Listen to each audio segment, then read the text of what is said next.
शुक्रवार के दिन अगर शंकर के मंदिर में जल चढ़ाया जाए तो नारी का अखंड सौभाग्य होता है।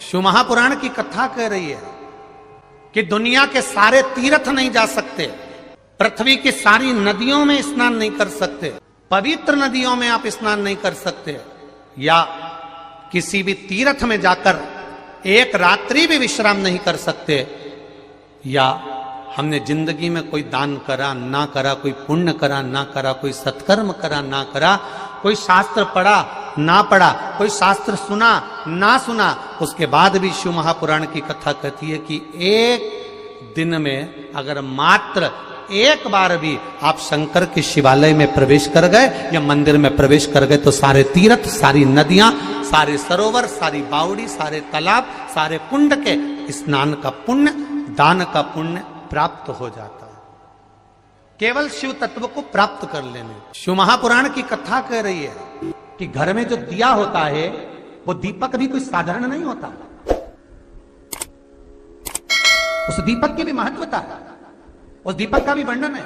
महाराज एक बात और बहुत अच्छे से सुनिएगा, शायद आपकी जिंदगी को सवार हो, शायद आपके जीवन को सवार हो। मेरी जीजियों, मेरे जीजाओं, मेरी बेटियों, बेटाओं, कभी मौका लगे शंकर भगवान के शिवलिंग के पास में आप बैठे हैं, यहां तक शास्त्र कहता है कि घर में अगर किसी को बहुत तेज बुखार आ गया है, बहुत तेज बुखार, और बच्चा उस बुखार में तप रहा है, बहुत तप रहा है, महाराज तुम जिस दिए में भगवान की आरती उतारते हो, जिस दिए से तुम भगवान की पूजन करते हो, कभी मौका लगा और आप पूजन करने के लिए गए,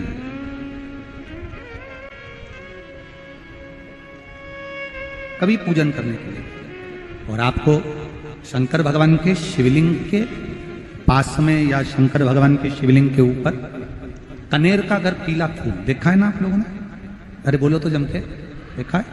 कनेर का यदि पीला फूल शिवलिंग के आसपास में या शंकर भगवान के ऊपर कहीं रखा हुआ भी दिख जाए,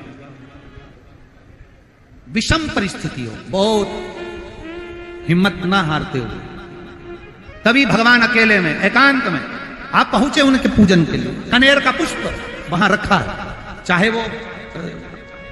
चाहे वो जलाधारी पर रखा हो, चाहे वो शिवलिंग के पास में रखा हो, शिवलिंग पर रखा हो, उस कनेर के पुष्प को अगर आप 5 जगह का स्पर्श कराकर अपने हृदय की बात कहकर वापिस महादेव को समर्पित कर देते हो तो भी मेरा महादेव तुम्हारे दुख का निवारण कर देगा। अब वो 5 स्थान, वो 5 स्थान, पहला गणेश जी, गणेश जी का जो स्थान होता है वह जगह, दूसरा षडानंद कार्तिक, तीसरा अशोक सुंदरी वाला स्थान, चौथा जलाधारी जो ऊपर से बूंद बूंद जल नीचे गिरा रही है, जया, विषहरा, शामली बारी, दौतली, देव, शंकर जी की 5 बेटियों का, और 5वें नंबर का है शंकर भगवान के, जो कैसे वर्णन किया जाए, त्रिशूल के 3 भाग होते हैं। करें दर्शन आप लोगों ने, जैसे सामने त्रिशूल लगा है, इस त्रिशूल के ऊपर देखेंगे तो 3 भाग दिख रहे हैं, नजर आ रहे हैं सबको? त्रिशूल का जो 3 भाग होता है, उस 3 भाग का जहां ज्वाइंट होता है, जहां मिलता है, एक जगह पर देखो तीनों भाग एक जगह पर मिले हुए, 3 भाग का जहां मिलन होता है, 5वां स्थान, ये 5वां स्थान, यहां पर स्पर्श कराकर शिवलिंग पर अपनी कामना कर कर श्री शिवाय नमस्तुभ्यम कहकर बाबा से अपने मन की बात कहकर जो समर्पित कर देता है, हम 3 महीना भी नहीं कहेंगे, हम तो कहेंगे अगर ज्यादा दुख है 3 दिन इंतजार करना, मेरा बाबा उस दुख को मिटाएगा। 3 महीना बहुत दूर, पर करना है दिल से। और कई तरह के दीपक होते हैं, दीपक का भी विधान वर्णन किया गया, उस दिए का भी वर्णन किया गया। यहां तक शास्त्र कहता है कि घर में अगर किसी को बहुत तेज बुखार आ गया है, बहुत तेज बुखार, और बच्चा उस बुखार में तप रहा है, बहुत तप रहा है, महाराज तुम जिस दिए में भगवान की आरती उतारते हो, जिस दिए से तुम भगवान की पूजन करते हो, उस दिए की बत्ती को नीचे डाल दीजिए और उस दिए को पानी की बाल्टी में धो दीजिए। कौन सी बाल्टी में? जिस बाल्टी के पानी से आप बच्चे को स्नान करा सको। केवल भगवान पर से ले जाकर, पास में से ले जाकर उस बाल्टी में थोड़ी देर डाल दो और उस बाल्टी के पानी से उस बच्चे को स्नान करा दीजिए। 15 से 20 मिनट, आधा घंटा लगेगा बच्चे का। बड़ी बेचैन दिख रही हो तुम, क्या बात है? पार्वती जी कहती है देवव्रत, कश्मीर प्रदेश का एक भक्त देवव्रत बेलपत्री के वृक्ष के नीचे बैठकर आपका मंत्र जाप कर रहा। मैं आपको जगाना नहीं चाहती थी, पर बेलपत्री के वृक्ष के नीचे लक्ष्मी झाड़ू लगाती है, सरस्वती वीणा बजाती है, इंद्राणी उस बेलपत्री के वृक्ष के नीचे जल का सिंचन करती है, 33 कोटि देवी देवता उस बेलपत्री के वृक्ष की जड़ में विराजमान होते हैं। इसलिए देवव्रत एक बार पंचाक्षर मंत्र बोलता है तो वो 33 करोड़ बार गिना जाता है। ऐसा बेलपत्री का वृक्ष होता है। बेलपत्री के वृक्ष के नीचे एक बार अगर भगवान का नाम लिया जाता है तो वो 33 करोड़ बार, 33 कोटि बार गिना जाता है। एक मंत्र केवल नमः शिवाय, ओम नमः शिवाय, नमः शिवाय, ओम नमः शिवाय, 33 कोटि बार गिना है। 33 कोटि, कितना सुंदर लिखा है। फिर वही वाली बात आ गई जो पहले कथा में कहा, अपने लिए अच्छा वाला घी छाट के लाना, अच्छी कंपनी का लाना, और जब यज्ञ करने बैठे, पूजन करने बैठे, हवन करने बैठे, भगवान का कोई पाठ पूजन करवाई, पूजा वाले दुकान पे बोलना कि पूजा का घी चाहिए। तो वो पूजा का सामान बेचने वाला भी चतुर था, उसने पूजा का ही घी दिया। तो इन्होंने पूछा भैया ये घी कितने का? तो क्या 80 रुपए का? तो 80 रुपए का आधा किलो? तो क्या पूजा का है? भारत की भूमि पर इस मृत्यु लोक में, पूरे विश्व में ऐसे कई घर हैं जिनके घर में गुजारा करने के भी आफत है। पहनने के कपड़े नहीं, किसी के यहां पर भोजन नहीं, किसी के यहां जमीन नहीं, किसी के यहां दुकान नहीं, कोई कोई पूरी जिंदगी किराए के मकान में निकाल देता है। नहीं, मेरा एक निवेदन है, इस कथा को जितने छत्रपति संभाजी नगर के श्रोता भाई बहन श्रवण कर रहे हैं उनसे निवेदन करूंगा, आप हाथ का ठेला लगा रहे हो, सब्जी का ठेला लगा रहे हो, फल का ठेला लगा रहे हो, धक्के की जिंदगी जी रहे हो, दरवाजे पर बैठे हो, कहीं ना कहीं तुम दास्य भाव की जिंदगी जी रहे हो, तकलीफ में जिंदगी जी रहे हो, बहुत दुख की जिंदगी जी रहे हो, बहुत कष्ट की जिंदगी जी रहे हो, उनसे केवल निवेदन करूंगा 3 महीने 2 जगह पर जल चढ़ाना प्रारंभ कर दीजिए। केवल 3 महीने, एक शंकर भगवान के शिवलिंग पर, दूसरा बेलपत्री के पेड़ के नीचे, 2 जगह पर जल चढ़ाना 3 महीने लगातार चालू कर दो। बाबा तुम्हारा हाथ पकड़कर तुम्हें उन्नति की सीढ़ी पर चढ़ा देगा। हमें कोई चमत्कार करना नहीं आता, और ना हम कोई तंत्र विद्या या मंत्र विद्या जानते हैं, ना हमारे पास में बेल है, ना हमारे पास में भभूति है।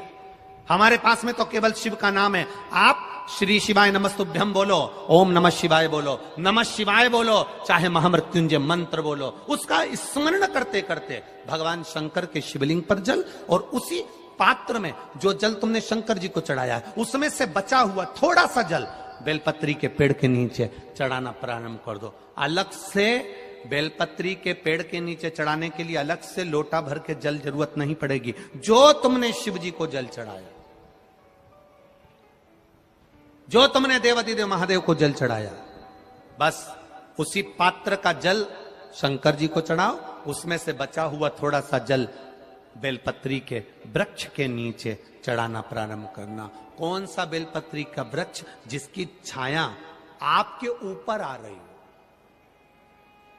शिव महापुराण बड़ी सुंदर बात कहता है, ध्यान दीजिएगा। जिस बेलपत्री का पौधा तुम्हारे सिर का, और ये दोनों हाथ ऊपर कर लो, अपन खड़े हुए और खड़े होकर दोनों हाथ ऊपर करे, इतना बड़ा बेलपत्री का पौधा है, उस बेलपत्री के पौधे की पत्ती को कभी तोड़कर शंकर जी को नहीं चढ़ाना चाहिए। ध्यान रखना, कितना बड़ा पौधा। आप खड़े हो जाओ और खड़े होने के बाद आपका हाथ ऊंचा कर लेना, इतना बड़ा पौधा है, उस पौधे की पत्ती बेलपत्री को तोड़कर शंकर भगवान को कभी नहीं चढ़ाना। शंकर भगवान को उस बेलपत्री को, उस वृक्ष की पत्ती को तोड़ना चाहिए जो वृक्ष तुम्हारे हाथ से थोड़ा सा ऊंचा हो, जिसके लिए तुम्हें हाथ और ऊंचा करना पड़ रहा हो।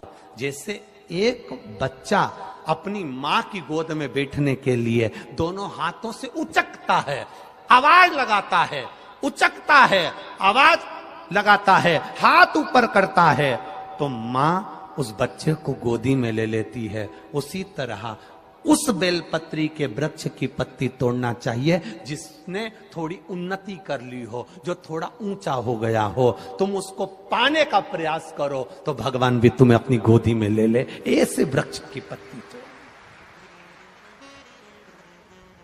अब तुम छोटा सा पौधा, बिल्कुल जरा सा पौधा, उसी की पत्ती तोड़कर महादेव को चढ़ाओगे, ये श्रेष्ठता नहीं। यदि बेलपत्री का पेड़ आपके यहाँ है और मान लो कई लोग बेलपत्री गमले में लगाते हैं या छत के ऊपर लगा देते हैं, बेलपत्री का वृक्ष जो होना चाहिए वो घर के ठीक पीछे के भाग में, पीछे के भाग। या बेलपत्री का वृक्ष अगर पीछे नहीं है तो आप अपने घर से जब बाहर निकलते हैं तो राइट हैंड की ओर बेलपत्री का वृक्ष होना चाहिए। आप जब घर से प्रवेश कर रहे हैं, बाहर की ओर निकल, वो सुख का अनुभव करा। यदि घर से निकलते समय बेलपत्री का पेड़ लेफ्ट में अगर आता है, आप जिस घर से निकल रहे हो लेफ्ट में अगर बेलपत्री का पेड़ आता है तो आप 1 रुपए कमाएंगे, 1.25 रुपए खर्च होगा, पैसा हाथ में टिकेगा नहीं। घर में 10 लोग भी कमा रहे हैं तो पैसा घर में दिखेगा नहीं, आएगा जरूर, सारे काम होंगे पर टिकेगा नहीं। यदि लेफ्ट में राइट भाग का बेलपत्री, सुख का अनुभव। बेलपत्री का वृक्ष घर में लगाओ तो घर के पीछे के हिस्से में लगाना चाहिए, और ऐसी जगह नहीं लगाना कि जहां पर बेलपत्र में गंदा पानी जाए या कोई गंदी वस्तु उसके नीचे पड़े। 33 करोड़ देवी देवता बेलपत्री के पेड़ के नीचे सोमवार के दिन, कोई रविवार के दिन, कोई मंगलवार, कोई बुधवार, कोई गुरुवार, कोई शुक्रवार, कोई शनिवार के दिन बेलपत्री के नीचे आकर 33 करोड़ देवी देवता हो तप करते हैं, साधना करते हैं। बेलपत्री के पेड़ का बड़ा प्रमाण है। एक बेलपत्री ऐसी होती है जो कि शंकर पर अगर चढ़ी हुई है तो वापिस उतार कर धोकर फिर शिव को चढ़ा सकते। किसी व्यक्ति से कोई काम करवाना है, वो काम नहीं कर रहा, कोई फाइल आगे नहीं बढ़ रही है, कोई कार्य अटक रहा है, या फिर कहीं रुपया पैसा अटक गया हो, नहीं निकल रहा हो, तो एक जल के पात्र में जल भरकर 5 बेलपत्री शिव जी को समर्पित कर कुंदकेश्वर महादेव का नाम लेकर एक सफेद पुष्प बेलपत्री के ऊपर जो शिव जी को चढ़ाई है उस पर समर्पित कर जल जो लेकर गए हो, अपनी उस कामना को कर कि मेरा ये कार्य अटक रहा है, ये कार्य नहीं हो रहा, कुंदकेश्वर महादेव का नाम लेकर धीरे धीरे जल की धार चढ़ाइए। और एक बात हमेशा याद रखना, फिर निवेदन कर रहे हैं, अच्छे से समझ लेना, शंकर जी पर जब जल चढ़ता है, शिव जी का जब अभिषेक होता है, शंकर जी पर जब जल चढ़ाया जाता है, दूध चढ़ाओ, जल चढ़ाओ, कुछ भी चढ़ाओ, पर